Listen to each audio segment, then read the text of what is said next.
The air was filled with the desperate cries of people calling for help. Chaos spread as someone shouted about a demonic beast attacking. Panic set in, and most people ran for their lives. But amidst the fear, a lone figure stood out, Yaking, breathless and weary. Yaking was an abyss scavenger, stuck at level 0. Unlike the job changers who fought monsters and gained power, Yaking couldn't even scratch a demonic beast. All he could do was scavenge the battlefield for leftover scraps, discarded loot, broken gear, anything of value. That was his survival. His system confirmed it. Yaking had failed to inflict any damage on the spirit wolf. As a level 0, society saw him as dead weight, useless, forgettable. Some even mocked him, calling him garbage. Now he was facing a white wolf, and his only defense, a crude wooden shield, had just splintered into pieces. The beast lunged, slashing into him, and Yaking was thrown to the ground. He felt it then, deep down, a gnawing truth. He was living like trash, but he clung to one fierce conviction: he would not die like trash. With that determination burning in him, Yaking pushed himself back to his feet. He fought with everything he had, and in a burst of effort and desperation, he finally managed a critical hit. The spirit wolf howled. Yaking had dealt damage. Just 1 point. But it was his first. Far away in G City, the sky was calm and clear. Within its boundaries stood an abyss gate of rank C. Yaking now stood before it, staring into its ominous glow. But the moment a shadowy figure began to emerge from the gate, fear overtook him, and he turned to run. Yaking often called himself a veteran scavenger. Every day, he picked through the aftermath of battles, recycling and sorting the remnants left behind by those who had real combat jobs. It was quiet, thankless work. The Abyss supervisor had strict policies. Nothing from the Abyss was to be exposed to ordinary people. Still, as Yaking dug through a pile of discarded loot, he uncovered something rare. A rank C crystal, worth over $50,000 W. Just as he was inspecting it, a voice called out. A man approached, eyes narrowed with suspicion. He told Yaking they'd be taking inventory, counting the dungeon spoils one by one. The warning was clear. If Yaking tried to pocket anything, he'd not only face a hefty fine, but possibly jail time. Yaking replied calmly, assuring the man that he had nothing to hide. He'd been doing this job for years and knew the rules inside out. Scavenger work was reserved for those stuck at level 0, but if the frontline fighters failed to eliminate all the monsters, those like Yaking, cleaning up the rear, could be the next targets. In truth, his lowly job carried real danger. And yet, he carried on, because Yaking, no matter how low his level, still hadn't given up. The base pay for Abyss scavengers working in the dungeon was 300 wan. On top of that, they received a commission, 1/1000th of the value of the garbage they managed to collect. On average, that brought in about 600 yen. However, after deducting a 30% agent fee, the scavenger's final take-home amount came to roughly 540 yen. At this point, Yaking still had a staggering debt of 670,000 yen looming over him. Yaking, determined to claw his way out of debt, resolved to work even harder. One day someone approached him with what sounded like a promising offer, a job that came with a commission of 3,000 yen. The amount was enticing, and Yaking was immediately interested. The man, wearing a yellow shirt and hat, invited Yaking to join the group, knowing full well that Yaking often vented about his financial struggles. Yaking's eyes lit up with enthusiasm, and he eagerly agreed to come along. Before long, he and a group of other ravine scavengers boarded a bus headed for a new destination. While on the bus, the scavengers began chatting about Shenfang City's central market. It was said to be a near-perfect replica of the ravine they normally worked in, and had been widely reported on in the news. Officially classified as an A-rank zone, it was infamous for its danger. The steep entry fees made sense. Many scavenger teams had met their ends there. Not a single person was rumored to have returned alive from the replica Abyss. One scavenger speculated that the whole operation might be another subcontract gig, and another quickly agreed, suggesting it was highly likely. Aside from the usual task of collecting debris left by job changers, this mission had another objective: retrieving equipment lost by a previous team. Some workers openly expressed their frustration with the powerful capitalists behind the scenes, calling them ruthless and heartless. They also questioned who had authorized the commercial monitoring of the ravine's location. Yaking, meanwhile, sat silently, listening intently to their conversation. Roughly 10 years ago, an abyssal gate had mysteriously opened, emerging from nothingness. From it came horrifying creatures that terrified the world.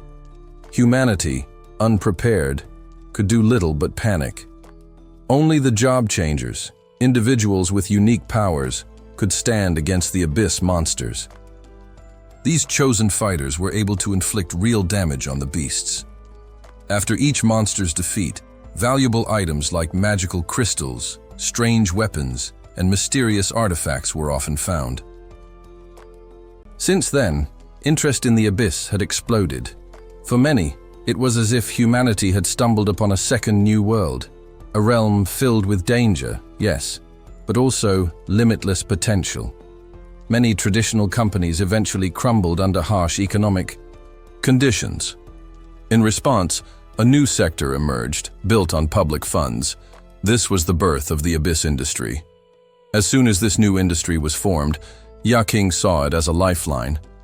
Determined not to miss his chance, he applied to several abyss industry branches. But to his dismay, every single one turned him away. Their reason was blunt. They had no use for someone classified at 0 level.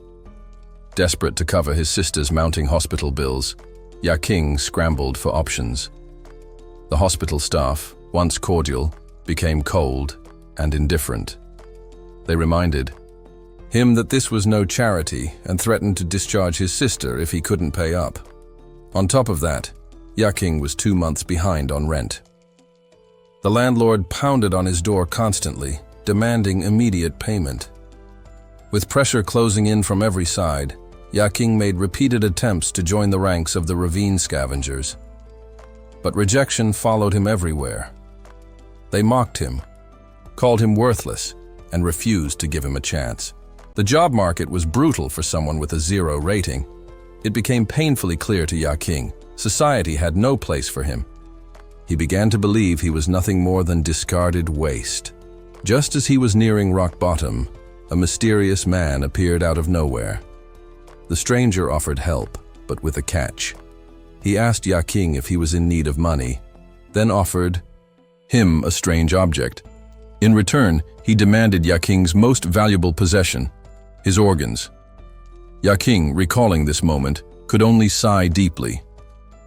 Nearby, one of the ravine scavenger workers began talking openly about Yaking's personal life, as if he weren't even there. He mentioned that Yaking had borrowed $1 million from a loan shark named Loan Shark and lost it all in the stock market. If Yaking couldn't pay the debt, they said, he'd have no choice but to sell a kidney. The scavenger kept going, casually, bringing up how Yaking had a younger brother who relied entirely on him. They painted a bleak picture of his life, crushing hospital costs, debt, hopelessness. Yaking remained silent, staring at the ground as their cruel words poured out. They showed no empathy, no kindness. One even said he'd probably die under the weight of all his burdens. Another sneered, declaring that Yaking would never be more than garbage. Eventually, the scavenger team arrived at a replica of the ravine, deep in the heart of Shenfang City. A brown-haired man was already waiting when the group arrived. He immediately complained that the scavengers were too slow. The ravine workers rushed over, apologizing profusely. The other job changers warned the scavengers to stay close, reminding them that this was a dangerous place and they weren't going to be held responsible if something happened. Frustration ran high as shouts were thrown at the scavengers to move faster. Yaking remained silent but determined. This time he had to put in more effort. He needed the money, and he needed a way out. The scavengers, including Yaking, had now arrived at Shenfang City's underground public market, a B-rank abyss. This was Yaking's first time stepping into a B-ranked zone. It wasn't long before a pack of wolves appeared ahead. One of the job changers yelled for Lao Chun. Annoyed, Lao Chun muttered irritably, unimpressed that the monsters had just walked off the moment the group arrived. He looked unbothered, casually pointing out that the wolves were just low-tier spirit beasts. Without hesitation, Lao Chun launched forward, his power exploding in a fiery burst that scattered the wolf pack. The wolves yelped and retreated in panic. One of the job changers quickly reminded the team to stay alert. Danger could be lurking in any shadow. A bespectacled man inquired about their current objective. Someone mentioned they were heading to the 5th floor. A robed job changer chimed in, noting that the entire structure had changed. According to him, the 1st floor of the market had grown to 5 times its original size, and the ceilings were now over 3 times higher. The man with glasses nodded and explained that this phenomenon was known as abyssalization, a distortion mimicking real-world places. However, something bothered him. There were no signs of the last group sent in. No bodies, no remnants. The man with glasses ordered the ravine scavengers to search for corpses. Meanwhile, Lao Chun scoffed, muttering that people at level 0 were nothing but garbage.